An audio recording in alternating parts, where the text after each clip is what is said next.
When you make a vow to God, do not delay in fulfilling it. He has no pleasure in fools. Fulfill your vow. It is better not to vow than to make a vow and not fulfill it. Do not let your mouth lead you into sin, and do not protest to the temple messenger, my vow was a mistake.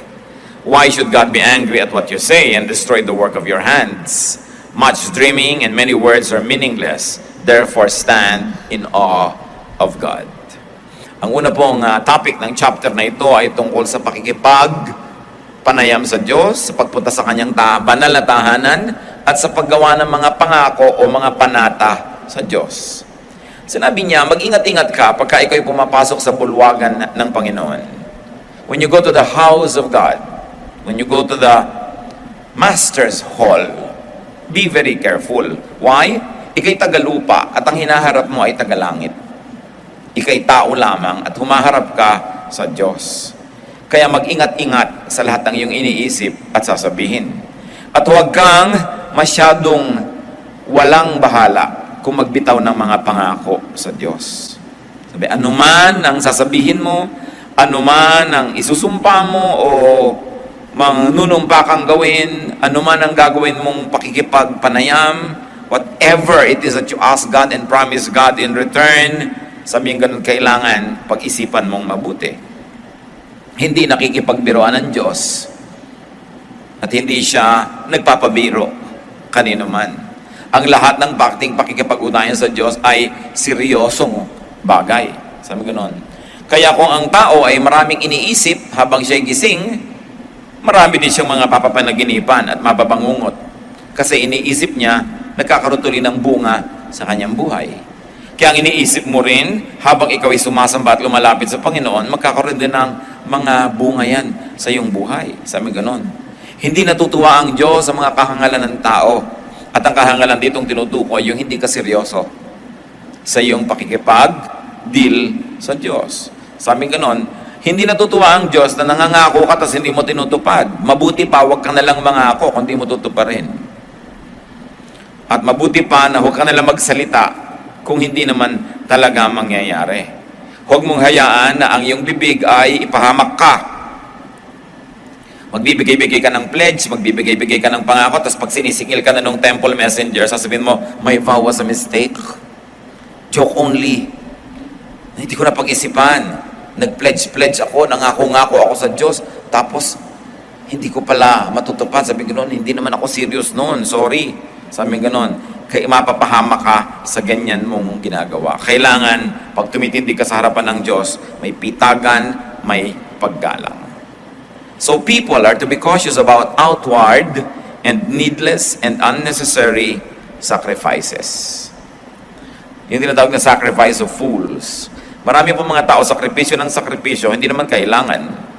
Panata ng panata, pangako ng pangako, hindi naman nila kailangan gawin sa sarili nila yon. Why? Because people can be needlessly guilty because religious teachings can over-moralize and over-accuse. Sakit na ng maraming religious leaders, sakit na ng maraming mga religious establishments, sakit ng maraming churches na sobrang magpagilty sa mga tao. Parang masamang sumaya, masamang mag-enjoy, masamang ganito, masamang ganyan, puro na lang lahat masama. Ang tao tuloy sa sobrang guilt feelings, naiisip niya na ang tanging paraan na lang para gumaan-gaan ang kanyang guilt feelings ay mangako ng mangako, mag-pledge ng mag-pledge, magsakripisyo ng magsakripisyo. So needless sacrifices could be any under or overdoing due to faulty hermeneutics, understanding and interpretation and application of God's Word. Napakarami na nating nakikita. Ang inyong lingkod man sa may 30 taon sa ministry, nakita na nating maraming pagturusa, pagtitiis, pagtitimpi, pagpipigil, pagiging guilty ng tao na hindi naman dapat. Nasobrahan sa turo. Nasobrahan sa higpit ng turo, nasobrahan na makondisyon ng isip na puro mali ito, masama ito, kahit hindi naman galing sa Diyos. Nagkataon lang na yung mga interpretation at reading ng kanyang teacher ay on the very strict and conservative side. Ang nangyayari tuloy ang mga tao, lagi nilang guilty. At ang ginagawa nila para mabawas-bawasan yung guilt na yon, lagi nilang may sacrifice. At ito tinutukoy ni Solomon. Maraming sacrifices, Hindi naman kailangan. Dahil yung guilt mo, hindi naman tama yung guilt mo eh. Dapat naman hindi ka feeling bad only because you're having a good life or you're having a good time or because of this, because of that. The Christian is free to do anything that the Bible does not prohibit. And the Bible has very, very few prohibitions. Kaya lang pag dumaan na yan sa pulpito, dumaan na sa Bible teacher, dumaan na sa classroom, pinaparami lalo ng mga teacher at mga preacher, yun bumibigat ang dala ng tao. Kaya nga, ang Panginoong Jesus, pinapagalitan niya yung mga religious leaders ng panahon niya. Sabi niya, ang bibigat na mga ipinapasa niyo sa mga tao, tapos hindi niyo naman sila tinutulungan para ito ay kanilang pasanin. Ang hihirap ng mga pinapaabot ninyong mga pamantayan, wala na kayong ginawa kundi usigin sila, wala na kayong ginawa kundi hingan sila ng hingan, ng hingan, ng hingan. Ang tao hirap na, kaya nagagalit ang Panginoon sa mga religious leaders sa kanyang panahon. Kasi hindi pagaan pabigat. Hindi palawag ng loob, pasikip. Hindi kalayaan, kundi lalong nababurden habang nagiging relihiyoso. Kaya ang isang negative effect ng too much religion, ang tao nawawala na ng saya, nawawala ng sigla, nawawala na ng buhay, lagi nilang nagigilty. So, namamanata tuloy. Kaya napakarami mga namamanata, naghahampas ng sarili, nagpapapako, mga lumalakad ng paluhod, dumidipa, nag-aayuno. Actually, parang suhol yon. Dahil sa kanilang pakiramdam, yan lang ang paraan para makabawi-bawi sila sa kanilang mga kasalanan.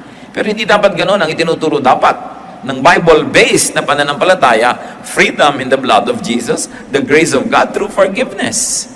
Kaya kung nagbibigay ka sa Diyos, namamanata ka, na sumusumpa ka, nagpe-pledge ka, hindi dahil guilty ka, kundi dahil natutuwa ka, tumatanaw ka ng utang na loob, na nagbibigay ka sa mga gawain ng Panginoon, hindi para suhulan ng Diyos na ipikit ang kanyang mga mata sa iyong patuloy na mga pagkakasala. Nagbibigay ka dahil sukli mo ito sa kabutihan ng Diyos na nararanasan mo na. Habang lumalaya ka, gumagaan ang iyong pakiramdam, lumiliwanag ang iyong pag-iisip, lalo ka nagiging good giver, not because you're guilty, but because you're already set free from guilt. Magkaiba yung ganong pananaw. So Solomon was teaching us not to be thoughtless and careless and impulsive about our promises to God. Pag-ingatan daw ang thoughtless promises to God. Now, it is not wrong to make promises to God, but promises should be well thought of and kept. Pag sinabi na mabuti pa huwag ka nalang mangako kaysa hindi mo tuparin, hindi ibig sabihin nun yun talaga. Ang sinasabi lang, mangako ka, good, pero tuparin mo. Kaysa mangangako ka, hindi mo naman tutuparin. Kasi kung ganun yung application, edi wala na lang mangangako sa Diyos. Ang Diyos nga, ang daming pangako sa atin Ang dami niyang promises sa atin. Kaya hindi man masama na ikaw din mag-promise ka sa Diyos. Kaya lang, isipin mo ito pa rin. Make promises to God, but be serious. And then be free from needless and impossible promises. In the Bible, there was a man na ipinangako niya, pag nagtagumpay ang aming gera, pag uwi ko, papatayin ko bilang offering ang unang sasalubong sa akin. Ang unang sumalubong, ang anak niyang babae. Masama man sa loob niya, pinatay niya. Kasi nangako siya Alam niyo kung ba't may ganun pangako? Dahil nung araw, ang unang sumasalubong sa iyo, yung mga hayop. Kasi ang silong ng bahay ng mga tao noon, yung mga hayop doon nakatira, yung mga tao nasa second floor. So pag uuwi ka, usually yung mga kambing, mga unang sasalubong sa iyo, mga alaga mong hayop. Kaya yun ang kanyang kakatayin, i-offer sa Diyos. Nauna ba namang lumabas yung anak na dalagita? It was a needless and an impossible promise. The guy kept it dahil pangako niya sa Diyos, pero hindi ako humanga sa kanya. Dahil in the first place, ba't ka nangako ng ganyan? Siguro inaasahan niyang asawa niya o biyan na ng unang lalabas, no? Kaya wala akong magagawa, pangako ko to sa Diyos. Pero yung anak ang lumabas, ang hirap nang nangyari sa kanyang buhay. A promise is a covenant. It's a contract, it's a bind. Kaya mag-iingat tayo kahit sa pangangako sa tao. Yung mga pinapangako mo, iibigin kita habang buhay. Ano naman paano mo nalaman na hindi magbabago ang pakiramdam mo? Diba? Hindi pinapangako ang kanyang mga bagay. Sabi mo lang, sisikapin kung ibigin ka habang buhay. Pero hindi ka nakakatiyak na iibig ka buong buhay. Yung magbabayad ako sa'yo sa katapusan. Nakakatatlong katapusan na, wala pa yung pala sa katapusan ng mundo ang bayad. Kaya pag may nagsasabi sa'yo sa katapusan, itanong mo, katapusan ng Mayo o katapusan ng mundo? Kasi hindi malinaw. A loose tongue often gets its honor in a tight place. Yang laging nagngangako, madalas mapako. So this is a lesson not only in our relationship with God, but also in our human relations. And the lesson is, do not commit yourself too soon. Huwag kayong o agad. Huwag kayong mangangako agad. Kahit sa pag-ibig, huwag kayong makikipagsumpaan agad. Magpapalitan agad ng sing-sing kasi nagbabago ang pakiramdam ng tao. Paano ngayon kung committed ka na? Nagbago ngayon loob mo. Obligado ka ngayon na panindigan yung sinabi mo. Kaya mas mabuti, matuto tayo kay King Louis XIV of France.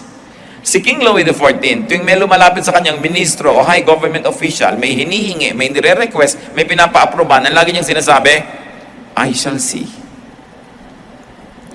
I shall see. And it's a very good way to think first.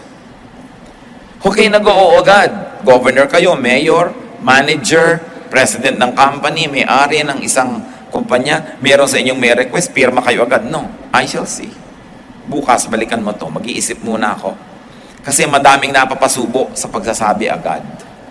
At ang salita, habang nasa loob pa ng bibig mo, ikaw pang amo. Pero ang salita, pag binitawan mo na, siya na ang amo, ikaw na ang alipin. Tutuparin mo na, susundin mo na yon. Kaya, tuwing merong nagre-request sa inyo, lalo may lumapit, I shall see. Teka, tingnan natin. Kasi, kung minsan, oo ka na, hindi mo palalo yung pasikot-sikot ng buong kwento eh. Yung pala, minanipulate ka, minaniobra ka lang para maka-oo. Ngayon, nung malaman mo na may kabilang side yung kwento, naka-oo ka na sa kanya, paano? Kaya dapat, huwag agad-agad. Liban na lang life and death. Emergency talaga. Pero kung may oras kayo, delay your decision. Ang desisyon na hindi mo pa binibitawan, alipin mo pa. Pero oras na binitawan mo na, ikaw na yung alipin. So in the verses that we have read, a promise to God of offering was being taken back. Nag-pledge siguro itong tao na ganito, magdodonate ako ng ganito, tapos kinukuha na sa kanya nung temple messenger, sabi, it was a mistake. Many people make promises to transact with and to seek favor from God, then not keep them when they get what they ask for.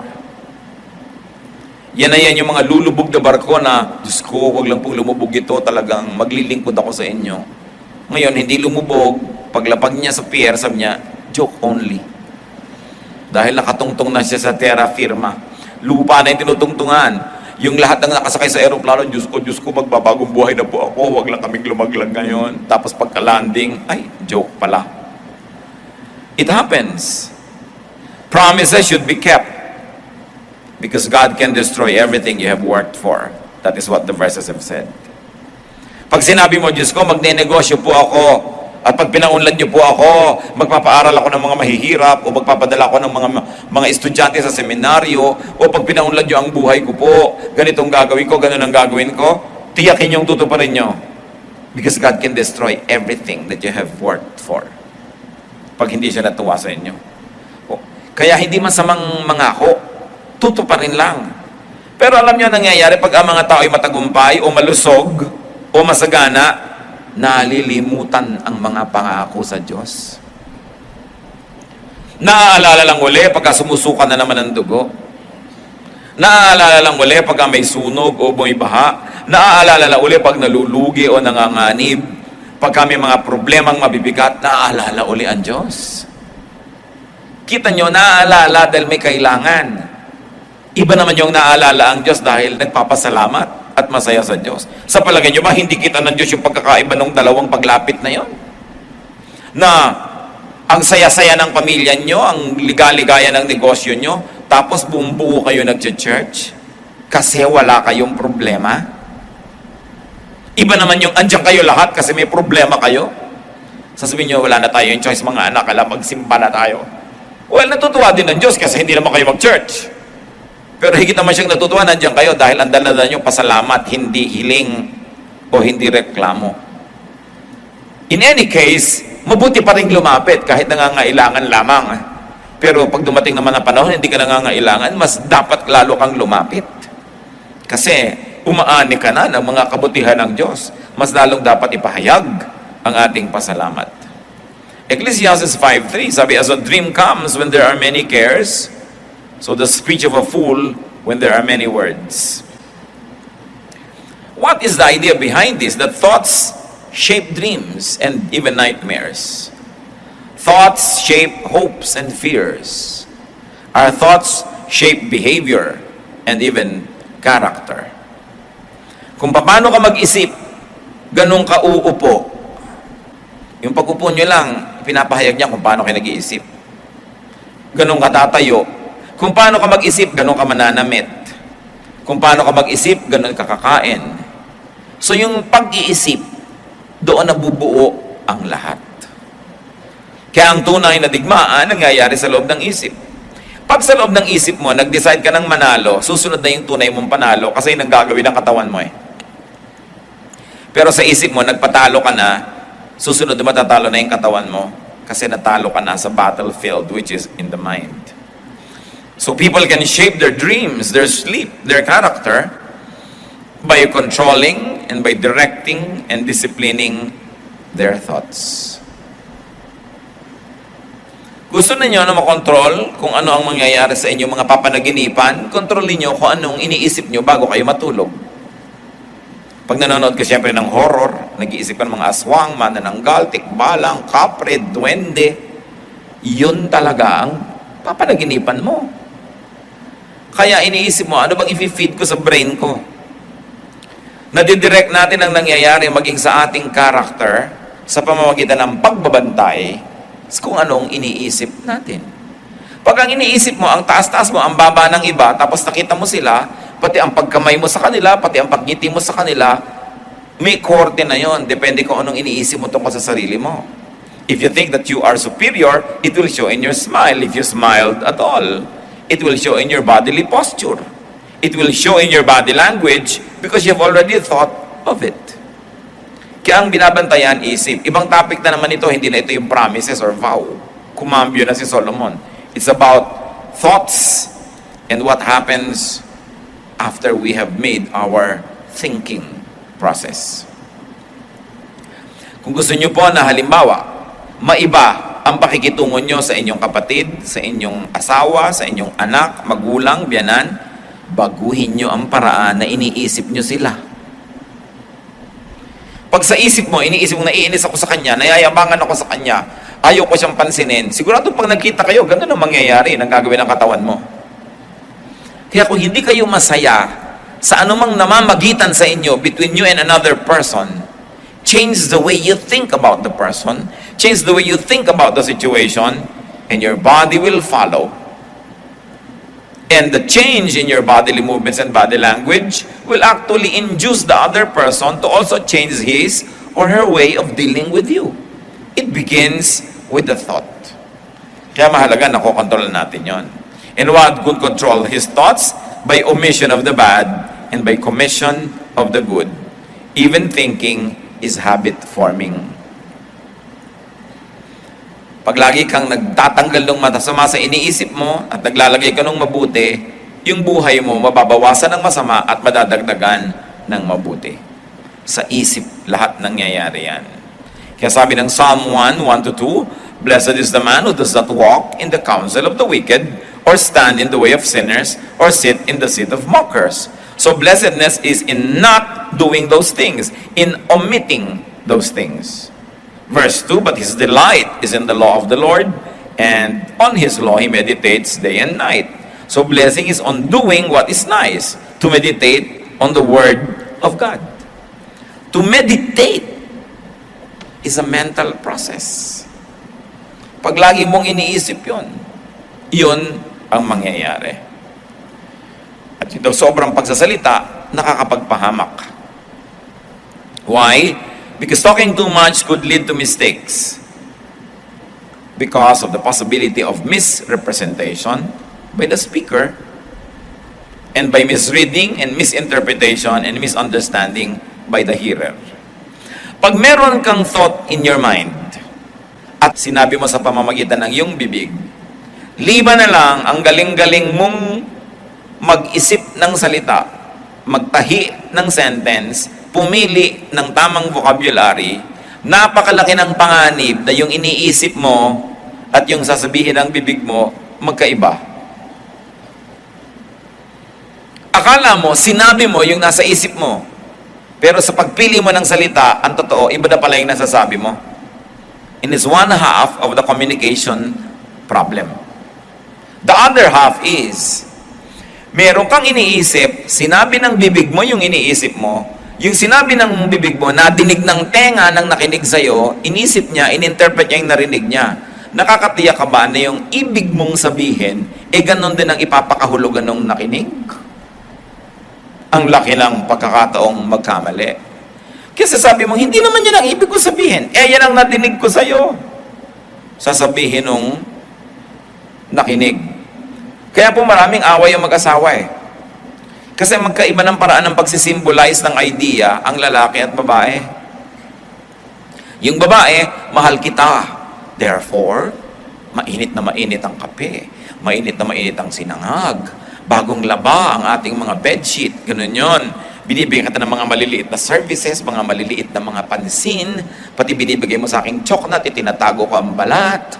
Yung ganon. Tandang-tanda ko lahat ng ating birthday, anniversary, kung saan tayo nagkita, ang kulay ng damit mo nung una nating date. Kasi mahal kita.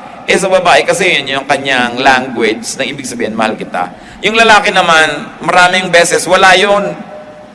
Pag sabi mo, mahal mo ba ako? Oo, kita mo nga, pinakasal lang kita. Wow, thank you very much. Salamat naman, pinakasalan mo. Pero sa lalaki kasi, pinakasal lang ka pala, yun ang pinakamataas na pagpapakahulugan niya ng pag-ibig. Kahit na nile-neglect ka niya, which is not an excuse.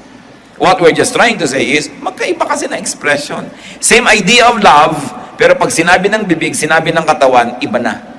So iba na ngayon ang reading. And one of the most terrible situations in communication is that not what I said, but what you thought I said syndrome. Hindi yan ang sinabi ko.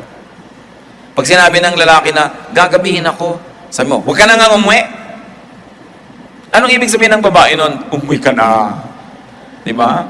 Ang ibig sabihin talaga, umuwi ka na. Huwag ka na umuwi. Sige na, huwag mo na kami balikan. Balikan mo kami. Yun ang ibig sabihin nun. Kung ang basa ng lalaki talaga, huwag na siya umuwi, di nga umuwi. Di ba galit naman yung babae? Ba't di ka nga umuwi? Sabi mo, huwag na ako umuwi.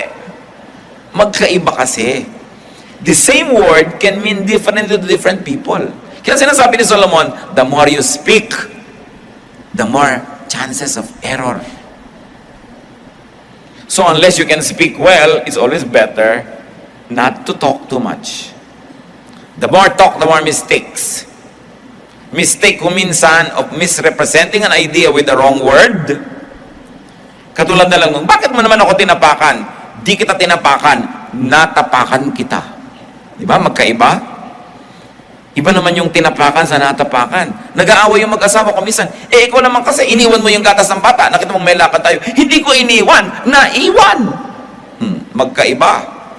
The misrepresentation can create trouble. Kaya sabi, bago ka magsalita, utang na loob, isipin mo muna yung sasabihin mo. Kasi baka mali ang dinig nung gusto mong kausapin, lalong gumulo ang buhay nyo. At hindi ba, pag may misunderstanding, maliban na lang disente, mababang loob, at matalino yung nag-aaway, pag nag-usap yan, tendency, mas magkagalit pa. Oras kasing may narinig kang isang word na hindi mo nagustuhan, ipapako mo siya sa word na yun, yun lang lagi ang topic mo, yung sinabi niya na yun. Sabi mo, kasi strong ka dun eh. Nahuli mo siya na may nasabi siyang nakakapagpahina ng argumento niya. So, gumugulo. Kaya kung gusto natin talaga magkasundo, sabi niya, less words. Don't talk at once. Think. Kasi pag hindi ka nagsasalita agad, humuhupa ang iyong galit. Pag hupa na yung galit mo, maiiba yung words na lalabas sa iyong bibig kesa kung galit ka. Kaya importante mga kapatid, pag galit kayo, try not to talk.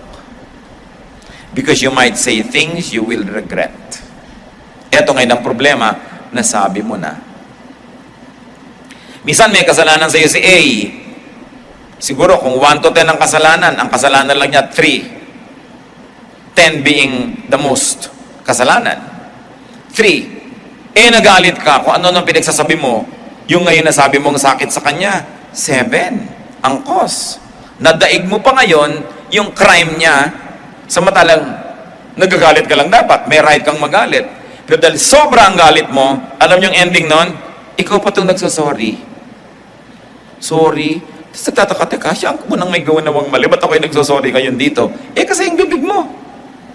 Sabi ka ng sabi ng masasakit na mahirap. Ikaw ngayon ang huling may kasalanan. Siya yung nauna, pero ikaw yung huli. Ikaw ang mas fresh ang kasalanan. Kaya kung hindi ka nagsasalita agad, you have less to regret about. So it is important to control our tongues. And another thing, brothers and sisters, is to try to understand what the other person is saying. Maraming sinasabi ang kapwa natin, mas maganda doon ang kahulugan na gusto nilang sabihin, limited lang ang vocabulary nila. Hindi nila gustong manakit, limitado lang kakayahang magpahayag. Kuminsan hindi lang magandang magbitaw ng salita. So, pag gano'n, anong a-appreciatein nyo? Not the form of the language, but the spirit of the language. Not the actual words, but the ideas that the speaker is trying to represent, sometimes with wrong words. So hindi lang yung nadidinig mo ang hinuhusgahan mo, yung pusong pinanggagalingan ng salita na yon. So people should not really avoid speaking, but just be careful and be correct and be responsible. Then Solomon brings us to another topic, Ecclesiastes 5:8 to 9. If you see the poor oppressed in a district, and justice and rights denied, do not be surprised at such things. For one official is eyed by a higher one, and over them both others higher still. The increase from the land is taken by all. The king himself profits from the fields. Anong sinasabi? Pag kami nangongotong sa'yo na pulis, huwag kang magtaka, merong parte yung officer nun. Kaya hindi yun na-stop. Pagka ikay pinahihirapan ng clerk sa City Hall, o kaya kinokorrupt ka ng kung sinong government agent, huwag kang magtaka, may cut yung amo nun. At hanggang kataas-taasan yan, may pananagutan. Kaya ganyan yung sistema. If you see the poor oppressed in a district, ganon, and justice and rights denied, do not be surprised at such things. For one official is eyed by a higher one, by a higher one, and over them both are others higher still. The increase from the land is taken by all. Sabi, lahat sila nang huhot-hot sa inyo. The king himself, yung kataas-taasang opisyal, profits from the fields. What is Solomon saying? There is injustice, because injustice can be institutional. It can be systemic and bureaucratic. May paraan, may sistema, kaya may injustice. Kung ang injustice ay doon lang sa baba, madaling masusugpo yun nung nasa taas. Hindi yan nasusugpo dahil hanggang kataas-taasan, kasama sa pangungulimbat, kasama sa pagnanakaw, kasama sa corruption. Kasi kung talagang iibigin ang nasa taas na inaisugpuin at hindi siya kasama sa masamang bagay na yan, masusugpo yan. Justice should begin, Solomon says, from above. Justice should begin from the powerful. And justice should be institutionalized, not injustice. What do we learn from that, brothers and sisters? Apply this in your own kingship. Kung saan man kayo king or queen, institutionalize justice, not injustice. Apply this in your turf. Apply this in your area. Kung saan kayo may kapangyarihan at may mga taong pababa mula sa inyo, linisan ninyo ang inyong pamamaraan, ituwid ninyo, gawin yung matuwid at makatarungan, at lahat ng nasa baba susunod yan. Kaya malalakas ang loob ng nasa baba kasi pare-pareho rin nilang bulok yung nasa taas. Hindi sila papangahasang pigilin dahil walang kikitain yung nasa taas. O kaya, paano sila sisilipin ng nasa taas kung sila din yung masilip? Kaya ang corrupt na matataas na opisyal, hindi nila kayang sugpuin ang corruption dahil pag sinugpo nila yon, pati sila masusugpo. Pero kung iibigin niya na sugpuin, it must start from the top. Sa simula, sabi ni Solomon, sa hari nagsisimula ang paglilinis ng pamahalaan. Kung ang hari mo ay bulok, umaalingasa, umabantot, corrupt, marumi, mamamatay tao, mandaraya, yun ang mangyayari sa buong bureaucracy.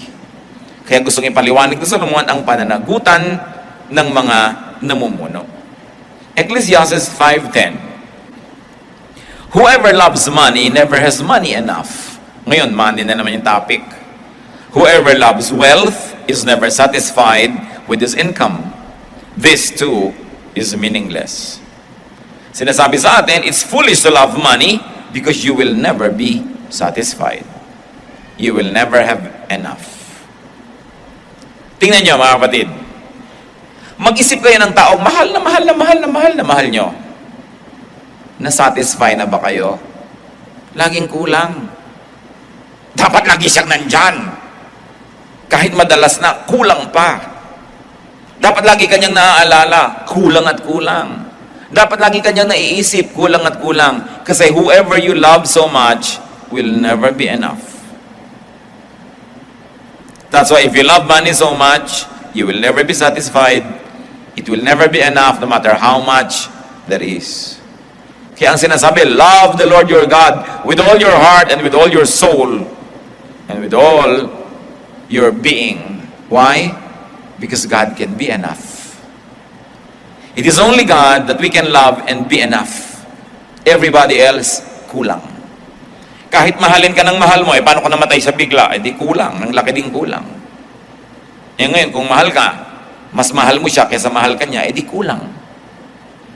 Kaya napakahalaga, pinipili natin kung sino at anong mamahalin. Ang mahalin mo ng todo, yung pwedeng makapuno sa'yo. At yun ay ang Panginoon. Mahalin natin ang tao, mahalin natin ang trabaho, mahalin natin ang mga bagay, pero dapat secondary lang yan. Hindi una.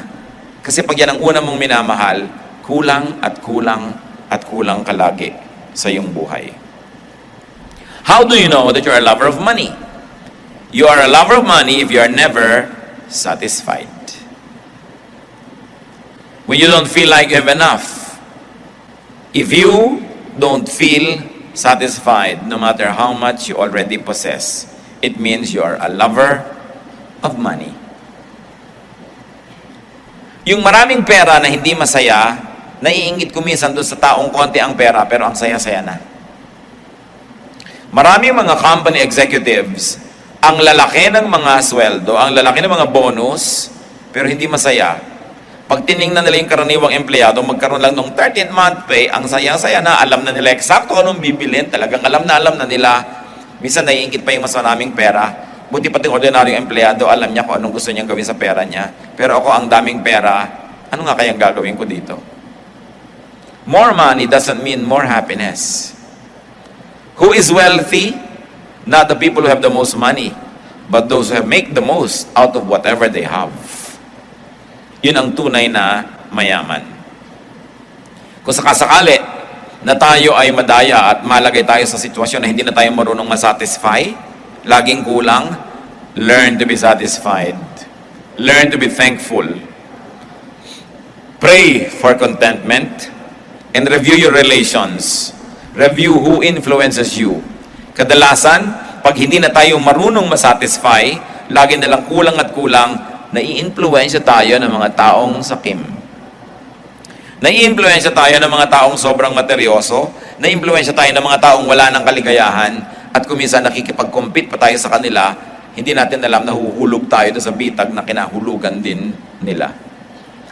When we no longer know how to be contented and happy, we should review our relations.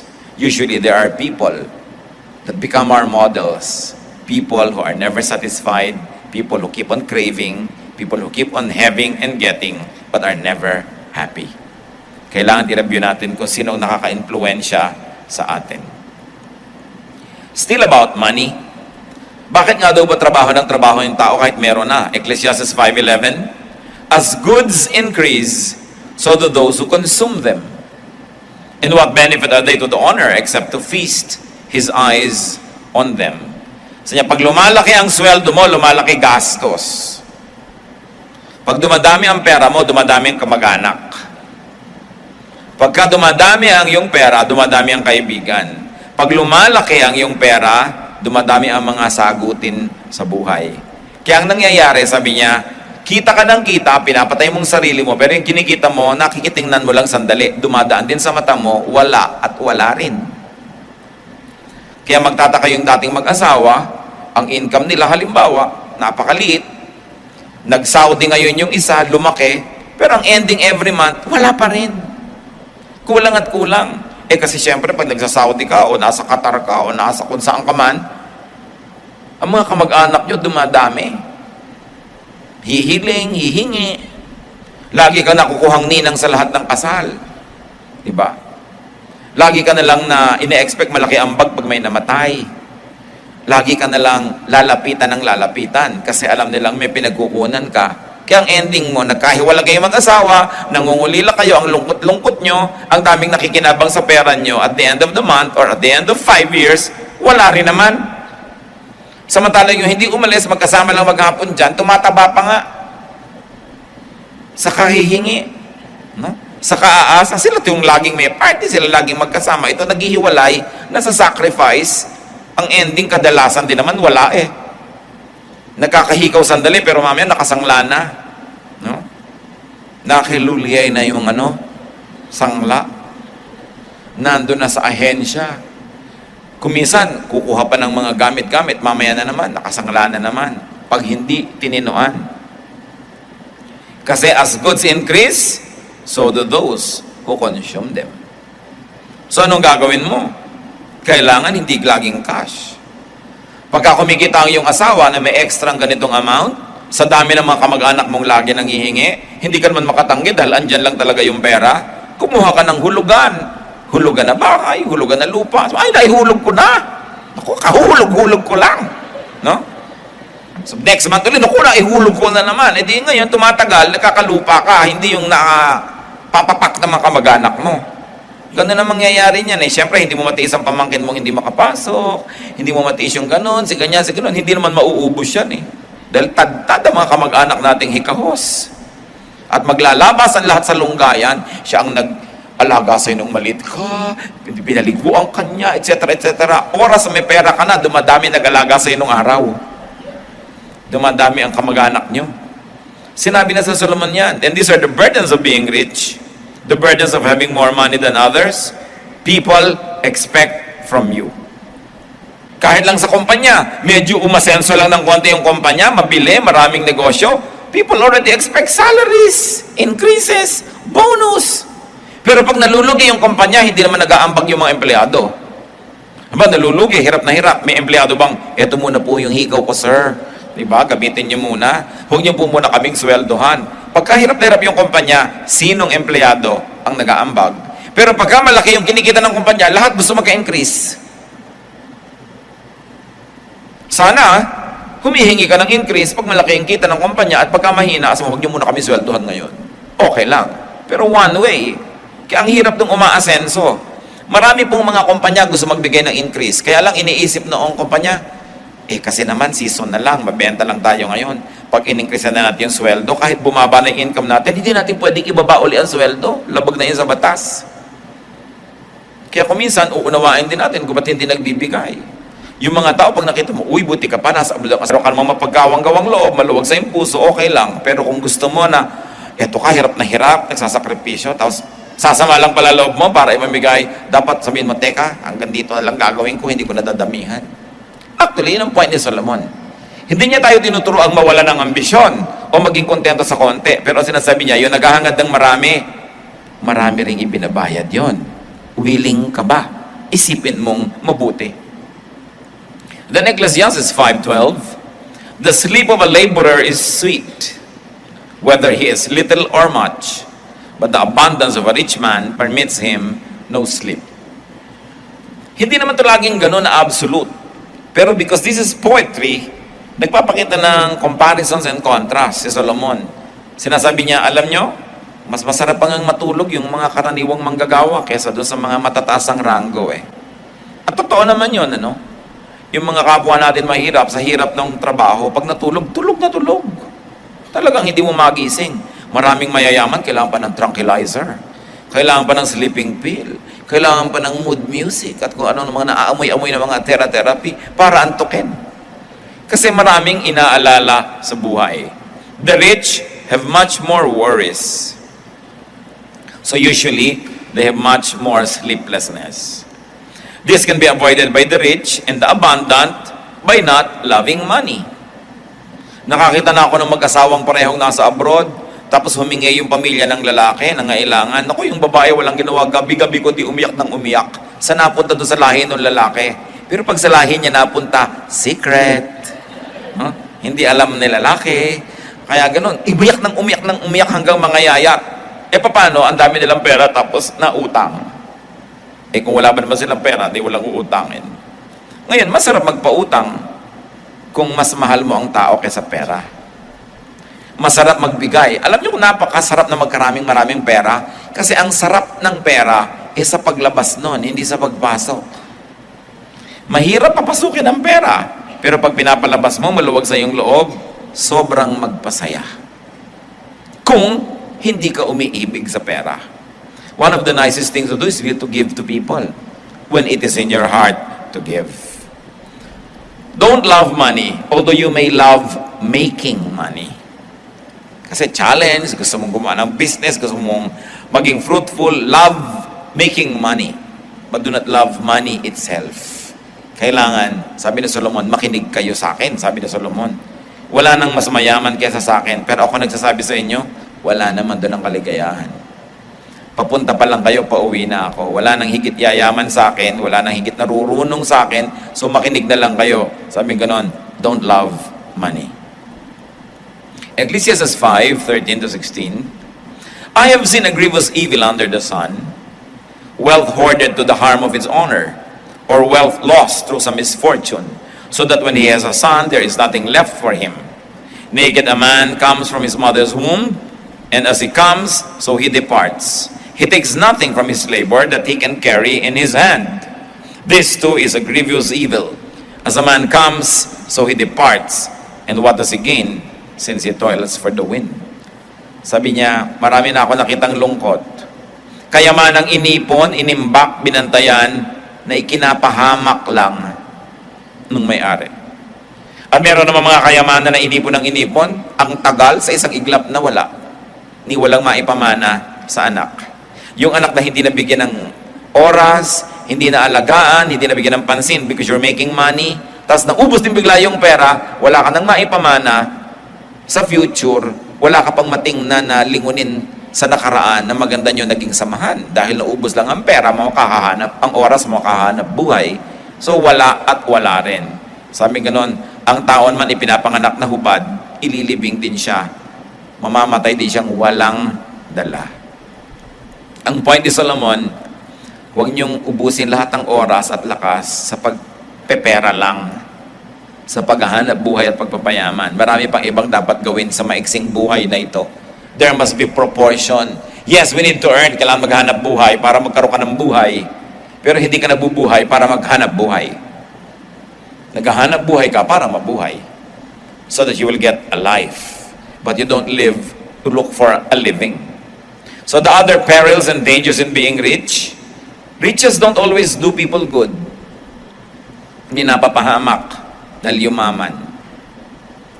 Dati, isa lang ang TV nila, nanonood ang pamilya, magkakasama sa sala, masaya, may unity, may bonding. Nung yumaman, tigitigis ang kwarto, tigitigis ang TV, hindi na sila magkita-kita. Nagkahiwa-hiwalay ang buhay. Kumisan may blessing yung kapos dahil lagi kayong magkakasama. Sabay-sabay yung kayong kumain, dali isang gilit ng bangus yung kakainin nyo, kailan nandun lahat, sabay-sabay. Pero pagka marami na kayo, nagkakanya-kanya na, may pagkakahiwa-hiwalay. May disadvantage din yung maraming pera. Kita nyo kung sinong magaling magmahal sa magulang? Yung laki sa hirap. Kesa yung laki sa sarap. Nagtataka ko, marami tayong mga kasama sa bahay, 11 pa lang, 9 pa lang, umalis na sa probinsya nila para mamasukan. Pero hanggang 35, 45 years old na, buwan-buwan walang palya, nagpapadala sa magulang. Samantalang nakasama lang ng magulang, wala pang 10 taon, puro hirap pa. Pero bakit mahal ang magulang? Kasi kasama sa hirap. Maraming mga laki sa layaw, yan ang mga walang utang na loob eh. Sobrang sarap ang buhay, hindi sila nagising sa hirap ng buhay, hindi sila marunong makisama o makiramdam sa naghihirap, kaya sariling magulang na naghihirap. manhid pa rin sila. Wala, hindi pinapansin. Kasi laki sa sarap. I challenge you, think of people you know, mga mabubuting anak, 99% laki sa hirap.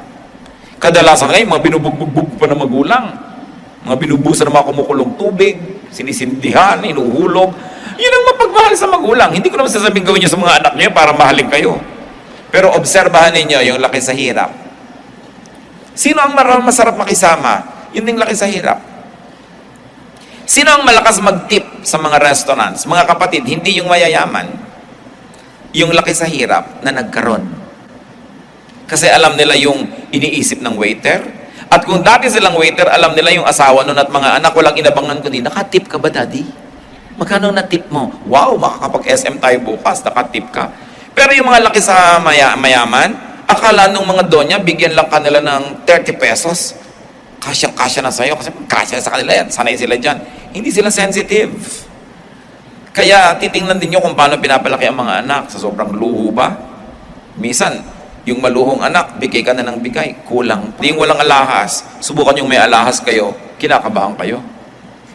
Kaya iba naman, tatanggalin pa, sasakay sa bus, pagdating, kakabit pa, ba't ba ilalagay-lagay yan? Papahirap sa buhay. No? Sino ang hindi nangyanakawan, hindi walang nanakawin.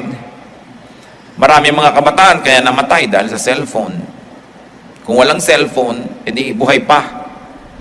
Kasi tinutukan, ayaw ibigay si cellphone, dahil paano niya mababasa yung mua. Kaya, sukdo lang patayin mo ako, kailangan hawak ko ang cellphone ko, kasi nag-expect ako ng text ditong, eat ka na. Wala namang kakwenta-kwentang mensahe, nagpapakabatay sa cellphone. No? So, napapahamak. Riches can't be taken beyond the grave. Tingnan nyo sa archaeology, mga pharaoh, mga hari, mga reyna, ang dami-daming dinalang kayamanan, kaya ngayong mga libingan nila, ninanakawan, hinuhukay. Kasi sa dami ng kayamanan doon. Kung wala kang kadala-dala, you will rest in peace. Pero dahil ang dami nilang dala, eto ngayon, nadala nga ba nila? Di ba pruweba? Hindi. Andun pa rin sa ilalim ng lupa. Kung hindi nanakaw ng iba, pupunta sa museo. Ngayon, kung sa buhay mo, para ka lang magkaroon ng marami, nakipagkagalit ka sa mga mahal mo sa buhay, lumayo ang loob nila sa'yo, na-isolate ka, hindi ka sumaya, puro kahirap, ang dami mong na-accumulate, hindi mo naman madadala sa kabilang buhay, hindi ba kahangalan? Kaya dapat iniisip. Ecclesiastes 5:17, all his days he eats in darkness, with great frustration, affliction, and anger. Nakikita natin yung hirap pag sobra kang sumisikap magpayaman. Ecclesiastes 5:18-20. Then I realized that it is good and proper for a man to eat and drink, and to find satisfaction in his toilsome labor under the sun, during the few days of life God has given him, for this is his lot. Moreover, when God gives any man wealth and possessions, and enables him to enjoy them, to accept his lot and be happy in his work. This is a gift of God. He seldom reflects on the days of his life because God keeps him occupied with gladness of heart. So niya, pero alam niyo, kung gusto kayong pagpalain ng Diyos, pwede rin naman kayong yumaman eh. Kung talagang gusto ng Diyos gawin niya sa inyo. So niya, alam niyo na pag-isip-isip ko pa, ang pinakamabuting gawin ng tao, kumain, uminom ng masarap, at enjoyin ang bunga ng kanyang ginagawa. Alam nyo kasi ang tinutukoy ni Solomon dito ay walang inisip kundi mag-impok ni ayaw gumastos. Walang inisip kundi mag-save ng mag-save, kumita ng kumita ni ayaw magbigay. So alam nyo, pag meron kayong kinita, enjoyin nyo. Kung natutuwa ang Diyos sa inyo, bukas kikita kayo uli. Enjoyin nyo uli. Hindi yung puro kayo save ng save ng save, tapos biglang nawala. Kita nyo yung mga nagsisave, yung mga nawa 1, 2, 3, nagpaparami ng savings nila doon sa mga kung ano-anong mga yung 10,000 mo, mamaya 15,000 na. So sa unang buwan lang yon, no? Sa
pangatlong buwan, pang-apat, hindi ka na maka-withdraw. Yung nawawala na yung opisina nung pinagbibigyan mo, na itakbo na yung pera mo. Yun ang sabing yan. Kasi sobra ka naghahangad. Bato-bato sa langit, ang tamaan, mag-isip. Ang mga nawa 1, 2, 3, yung naghahangad kasi. Kasi kung hindi ka naghangad, hindi ka madadaya. Yung ating kasing paghahangad, bumubulag sa ating karunungan, nabubulag ka sa pag-iisip, kasi